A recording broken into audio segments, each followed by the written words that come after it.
Bismillahirrahmanirrahim. Assalamualaikum warahmatullahi wabarakatuh.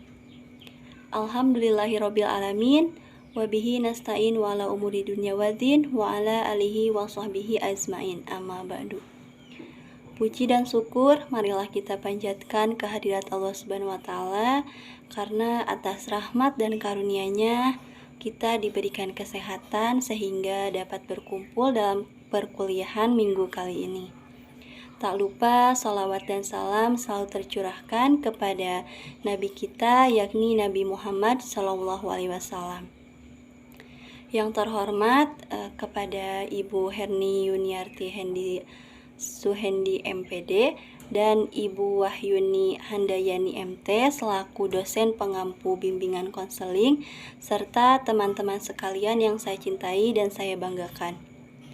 Perkenalkan, kami dari kelompok 10 yang beranggotakan yang pertama ada Hoirunisa dengan NIM 12020070036 dan saya sendiri Maila Fitrianingsih dengan NIM 12020070041 dan Muhammad Fikri Pauji dengan NIM 12020070044.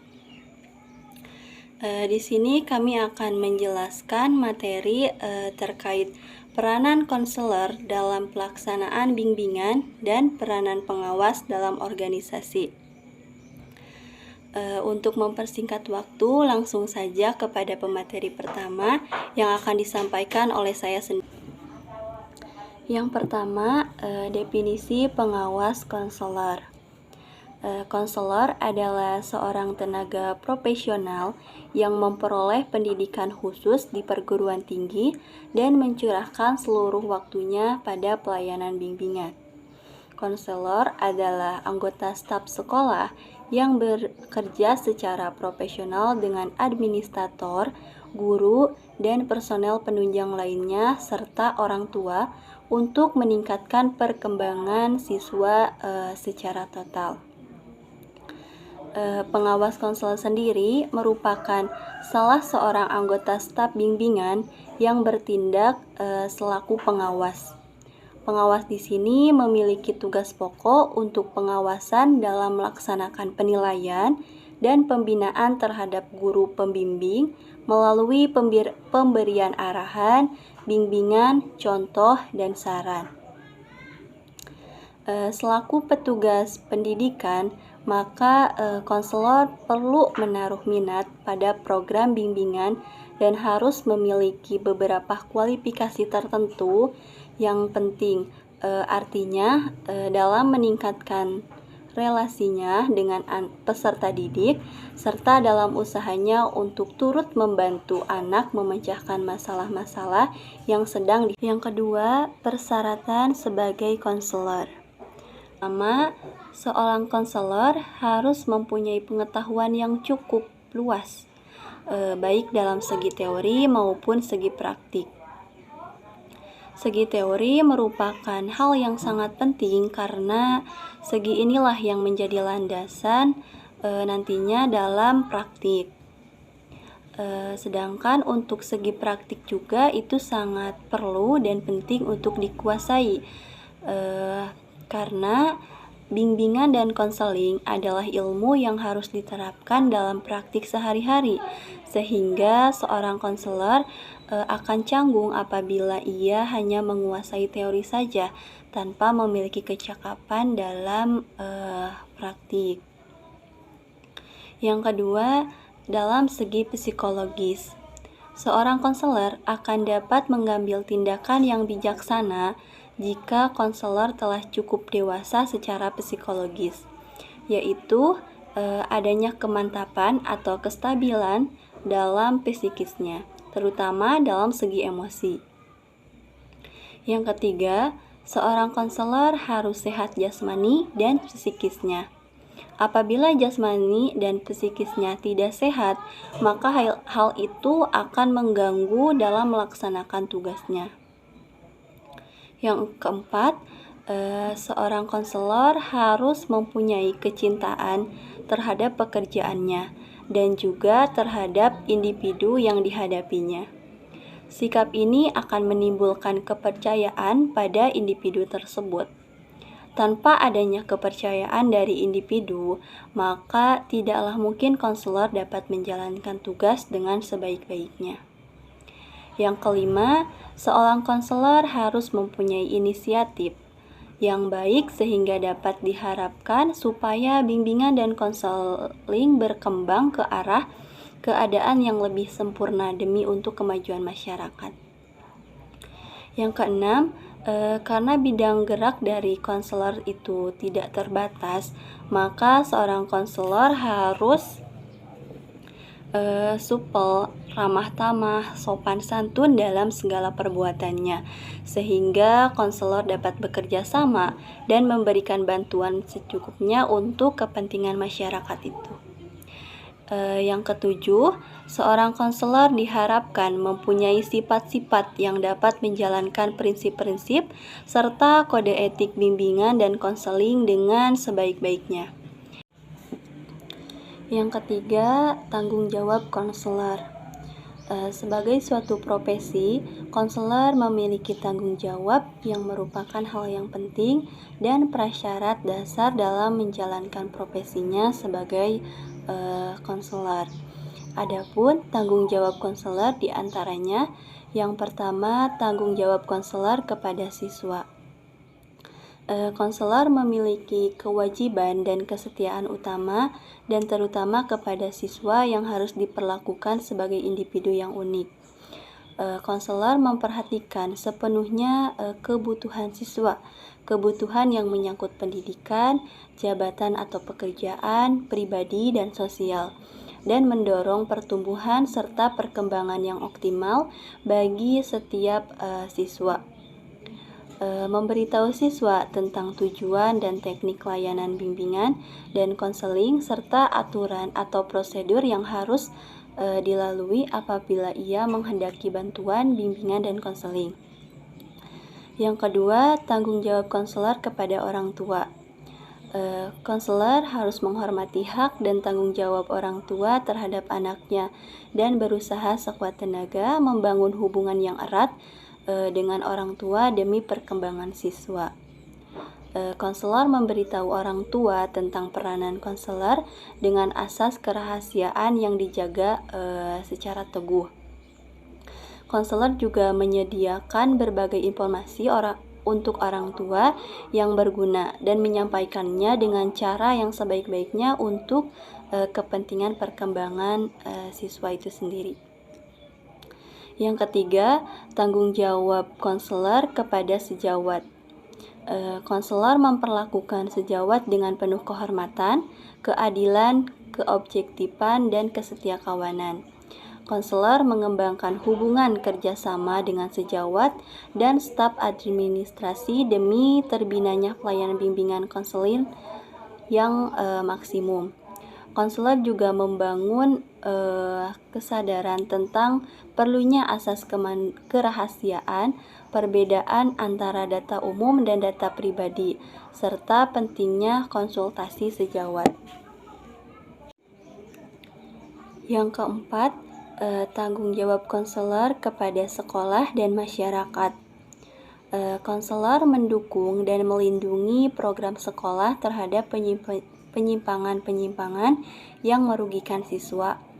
Konselor mengenal keadaan sekolah yang dilayani dengan sedalam-dalamnya, meliputi kesiapan sekolah untuk menerima dan memanfaatkan pelayanan bimbingan dan konseling secara formal atau informal, mengetahui tradisi sekolah, kekuatan atau kelemahan dari sekolah itu, dan lain sebagainya.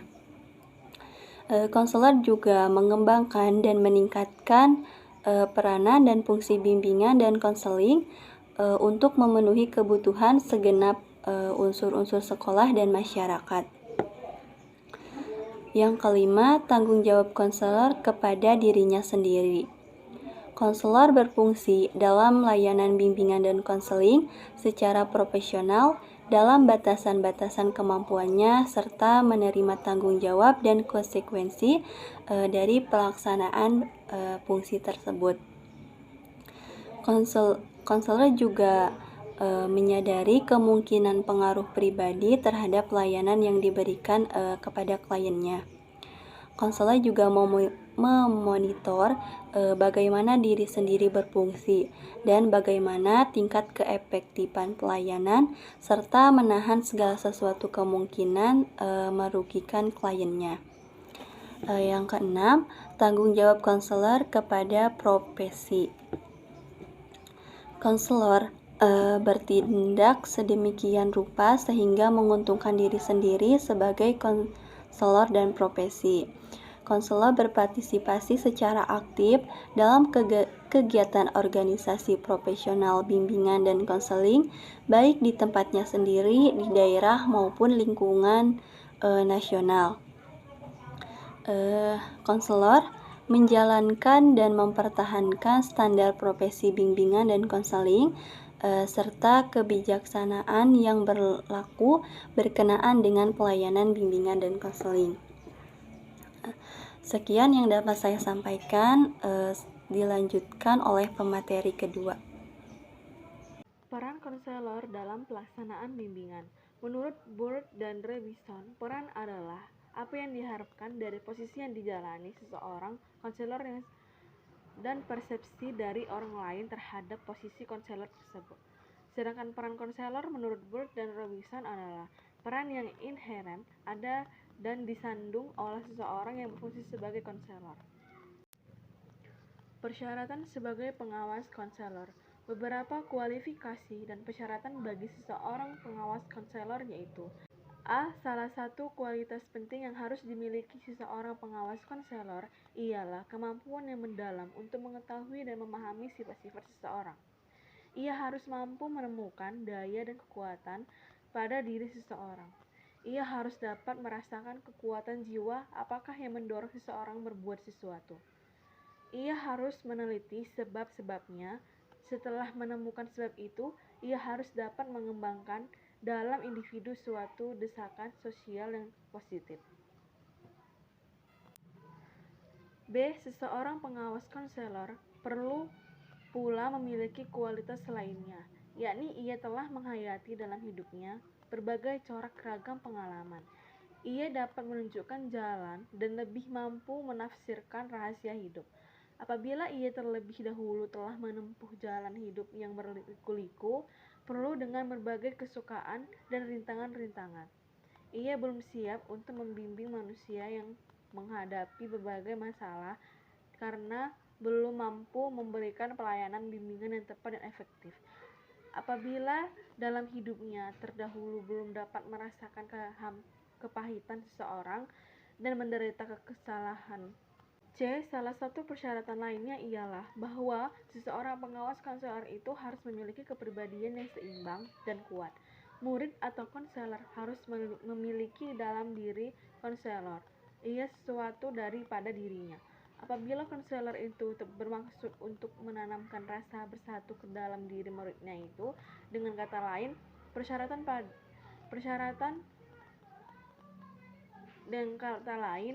persesuaian paham dan perasaan antara mereka harus diciptakan. Bila tidak dimiliki, maka bimbingan dan penyuluhan tidak akan efektif. D. Persyaratan lainnya ialah bahwa ia harus simpatik tetapi tidak sentimental.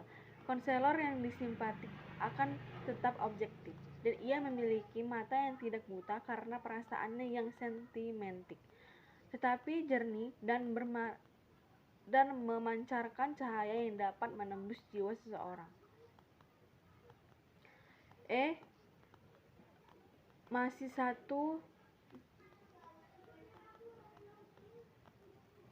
Bahwa ia harus objektif juga dalam memberikan pertimbangan dan penilaian.